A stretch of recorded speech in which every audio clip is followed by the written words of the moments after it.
अभी ये जो फोटो देख रहे हैं इनका नाम सीमा देवी है और बगहा गांधीनगर के वार्ड नंबर 18 की रहने वाली।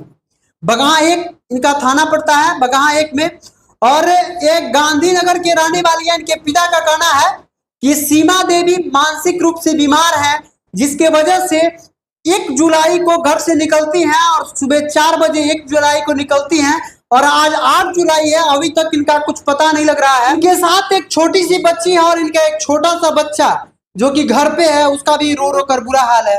कोई भी बेटा अगर माँ कहीं चली जाती है क्षण भर के लिए तो रोता है, तो आज 8 दिन से उस बच्चे की माँ गायब है। तो आप लोग प्लीज इस वीडियो को शेयर कीजिए ताकि इनको ढूंढने में मदद मिल पाए।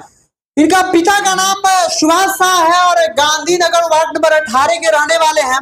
तो आपको कहीं भी दिखे सीमा देवी जो कि मानसिक रूप से कमजोर है, आपको कहीं भी दिखे तो दिए गए नंबर पे